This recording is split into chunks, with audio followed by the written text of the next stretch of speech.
Hello, from the void, from the outer cosmos of space. As you can see, that's where I am right now. No, it's pretty late at night right now, and there's no sun to go outside, so I'm inside. And I'm gonna do an audio format and see how it works. I wanted to talk to you guys about something today, and that something is not particular, it's not specific, it's not honed, it's more broad, more generalized.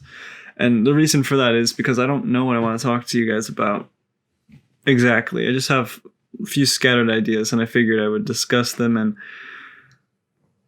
by the end of the video we'll get to some conclusion about something, and we'll go from there. So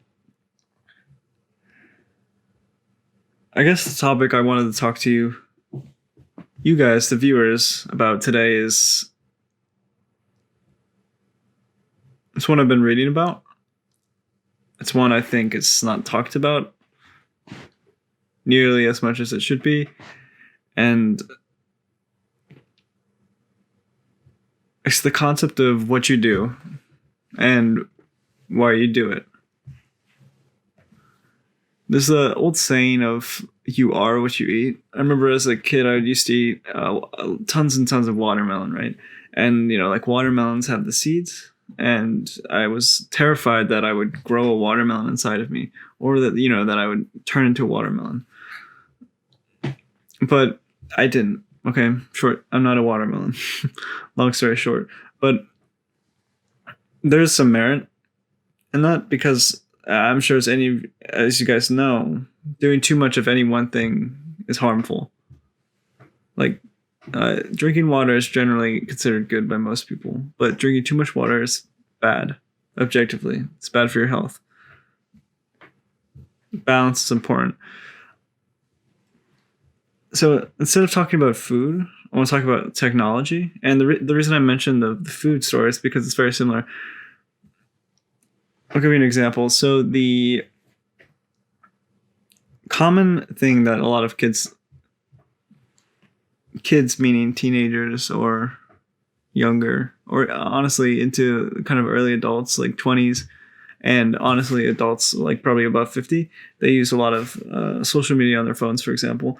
And in social media, a lot of what you do is you post, you're very quote unquote like updated with your friends. And a lot of times when you post, you have like these short syntactical comments that you give to your friends. Now, someone who posts is going to have a different mindset from someone who doesn't post, obviously. And why would they have a different mindset? Well, because the whole concept of posting is to like share your memories, share these key moments. So you're more encouraged to frame your experiences around those moments so that you can share it with other people, right? And I'm not saying everyone does this, but a lot of people like when they themselves get likes on their photos, right? So it encourages them to take better pictures, better moments, better experiences. I'm not saying everything is scripted. I'm just saying it has purpose, even if you didn't realize. Now, this person's use of social media impacts what they do and how they do it, in the sense that they're looking for these key moments that they can share with other people. I don't use social media as an example. And my life is not centered around a lot of those key moments or pictures or photographs or memories that I can share to other people, right? That's one key difference. I don't have as many stories to tell about with someone else who's maybe like involved with Instagram, because that's not what I live for. I'm not always like focused on the likes or comments or what other people have to add, or like their value. It's not really what's important to me, but it is important to other people, and that's fine. I just think that the way people's minds are changing based on what they do and what they use, such as social media, for example, is important to take notice of.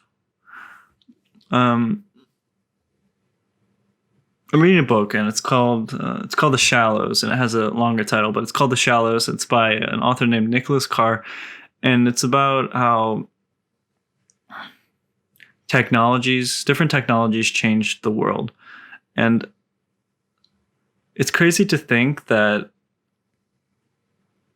there was a time where books didn't exist, where paper was rare, and eventually came into fruition. And before all of that, time. Like, where's time come from? Time is a man-made invention that we use to help organize our days. The Christian monks came up with time to make them more orderly. It's got a purpose behind it, right?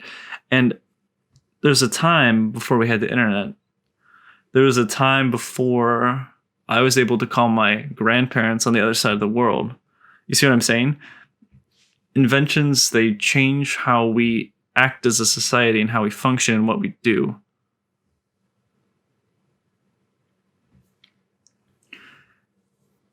Which is important to take note of. The internet has allowed us to have information at our fingertips pretty much as much as we want. And that's amazing. I can Google some abstract fact about Alaska, for example, any time I want. But it also has enabled me to kind of lose myself in a lot of meaningless information as well, such as YouTube. It's important to note that there's never going to be a 100% correct answer with a lot of decisions, or with any decision. There's going to be those negatives and those positives. And then you have to find the balance. And I think it's important to be specific on why you choose a certain thing. So the example would be, why do you use social media? Why not to use social media? Benefits, quotation marks, connected to your friends. Memories. I'd say those are two really good benefits. Negatives. You're sharking, or you're looking for those moments. I think it can kind of, like I said before, in my opinion, it can kind of like make your life feel a little bit more scripted. And I think you're a lot more honed to like the feedback that people give you. Like if people aren't if people are always very positive to you, then you're gonna think that you're doing everything right, when maybe those are just very biased people, or maybe those are just random strangers on the internet, right? So that's a negative.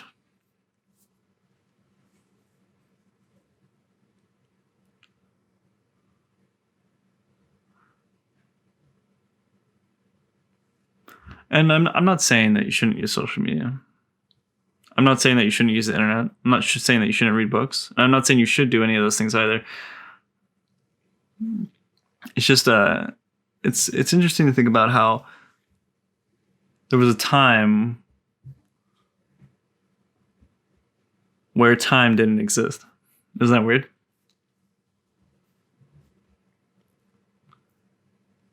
I'm interested to experience and remember what the next transforming, life-changing invention will be. I'm not sure what it will be. And I think that's kind of the point. Maybe it's to cure cancer, or I guess maybe take it in small chunks. It's to fix COVID, because that's messing up a lot of communities at the moment.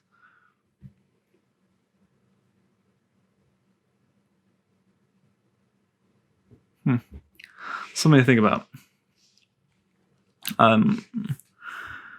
I'm interested to hear about like what technology or what influence or what thing that didn't exist prior is like impacting you the most, or maybe that you're thinking about the most. I'm thinking about social media because I'm trying to start a website, and on that website I was thinking of having a social media feed, and I had to go through this process of setting up an Instagram account, which was tedious, laborious. It's not what I wanted to do, but it's set up now, so I have it if I want it, but I'm going to keep it off at the moment. That's why I was thinking about that. I'll definitely share my website with you guys when it's done. Should only be a couple days. Couple more days. Tell me what you guys are working on. Tell me what technology, has like kind of like changed your lifestyle, whether it's small or large. I'd love to hear it. Thanks for watching this video, guys, and I'm gonna return to more videos in the coming days, regardless of if it's like those outside formats where I sit in front of the camera or this inside format. I think it's just important to talk, and that's what I'm gonna do. So thank you for listening. I'm, one of these stars is probably, the sun, our sun, and Earth is close by, and that's where we all are. So, thanks for watching. I'll catch you guys in the next one. Peace.